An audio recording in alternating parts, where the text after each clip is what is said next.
So நான் யூஸ்வலாக இந்த இதுக்கெல்லாம் வந்து கீ வந்து லாஸ்ட்டு தான் விடுவேன், நெய். அதனால் எண்ணெய் ஊற்றிக்கலாம். ஒரு 2 டேபிள் ஸ்பூன் ஆயில் நம்ம ரைஸ் பண்ணுறதுக்கு. இது வந்து ஒரு சிம்பிளான ஒரு ப்ரிப்பரேஷன் தான். இதுக்கு ரொம்ப மசாலா ஐட்டம் தேவையே கிடையாது. நிறைய ஜீரகம் போடணும்.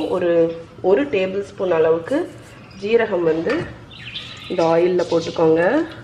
ஏன்னா வந்து அஃப்கோர்ஸ் இது வந்து ஜீரா ரைஸ். ஸோ ஃப்ளேவரிங் வந்து அதுதான் ப்ரொடாமினண்ட்டாக இருக்கணும், மெயினாக இருக்கணும். ஸோ அது வந்து கொஞ்சம் பொரியட்டும். ஸோ இது கொஞ்சம் பொரிஞ்சாச்சு. இப்போ ஒரு வெங்காயம் ஸ்லைஸ் பண்ணி வச்சுருக்கிறதும், ஒரு 2லேருந்து 3 பச்சை மிளகாவும் ஆட் பண்ணிக்கோங்க. ஸோ நான் இந்த மினி அந்த இதுதான் இருக்குது, காந்தாரி மிளகா மாதிரி உள்ளது. ஸோ அதில் ஒரு 7-8 ஆட் பண்ணுறேன். இப்போ இதை வந்து லைட்டாக நல்லா கொஞ்சம் லைட் கோல்டன் வர்ற வரைக்கும் சாட்டே பண்ணிடலாம். இப்போ பார்த்தீங்கன்னா நம்மளோட ஆனியன் வந்து லைட்டாக ஃப்ரை ஆகிடுச்சு. இந்த டைமில் நம்ம வச்சுருக்கிற இஞ்சி பூண்டு பேஸ்ட்டில் 1 டேபிள் ஸ்பூன் ஆட் பண்ணிக்கலாம். இஞ்சி பூண்டு பேஸ்ட் ஆட் பண்ணிவிட்டு ஒரு 1 மினிட் சாட்டே பண்ணிடலாம். இப்போ நல்லா வதங்கிடுச்சு. ரைஸ் வந்து 1/2 அன் ஹவர் ஊற வச்சுருக்கேன். அந்த ரைஸை ஆட் பண்ணிடலாம். நல்லா வாஷ் பண்ணி 1/2 அன் ஹவர் ஊற வச்சுருக்கேன். ஸோ ரைஸ் ஆட் பண்ணிவிட்டு இதை வந்து நல்ல ஒரு மிக்ஸ் பண்ணி விட்டுருங்க. அந்த ஆனியன் அந்த ஜீரா எல்லாம் ரைஸில் வந்து கோட் ஆகட்டும்.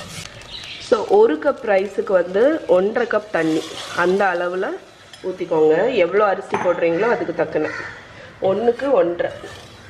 ஸோ ரைஸை ஊற்றி நல்லா மிக்ஸ் பண்ணிடலாம். இன்னும் நம்ம இதில் உப்பு போடல, அதனால் உப்பு ஆட் பண்ணிடும். இது எல்லாத்தையும் நல்லா ஸ்டர் பண்ணி விட்டுருங்க. அடியில் ஏதாவது ஒட்டி இருந்துச்சுன்னா அதை நல்லா ஸ்க்ரேப் பண்ணி விட்டுருங்க. இப்போ இந்த ரைஸுக்கு தேவையான அளவு உப்பு ஆட் பண்ணிக்கலாம். ஓகே, அவ்வளோதான். நம்மளோட சிம்பிளான ஜீரா ரைஸ் ப்ரிப்பரேஷன் ரெடி. இனி இதை குக் பண்ண வேண்டியதுதான்.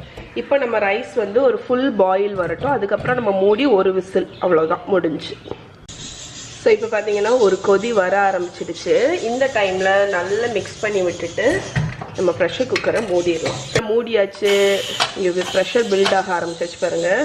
இப்போ ஓரளவுக்கு ரொம்ப ஹையும் வேண்டாம், ரொம்ப லோவும் வேண்டாம், மீடியம் ஹீட்டில் வச்சு ஒரு விசில் வச்சு ஆஃப் பண்ணிடுங்க. ஸோ இங்கே பாருங்கள், நம்ம ப்ரெஷர் கம்ப்ளீட்டாக ரிலீஸ் ஆகிடுச்சு. இப்போ ஜீரா ரைஸ் குக் ஆகிடுச்சான்னு பார்த்துடலாம். சூப்பர். ஸோ ரைஸ் வந்து கம்ப்ளீட்டாக குக் ஆகிடுச்சு. ஜஸ்ட் 10 மினிட்ஸில் உங்களுக்கு ரெடி பாருங்கள். இப்போ ஃபைனலாக 1 ஸ்பூன் நெய் ஆட் பண்ணிடலாம். 1 ஸ்பூன் குக் ஆனதுக்கப்புறம் ஆட் பண்ணுங்கள். அந்த ஃப்ளேவர் வந்து நல்லாயிருக்கும். இப்போ நம்ம ரைஸை வந்து உடையாமல் கிண்டி வச்சுக்கலாம்.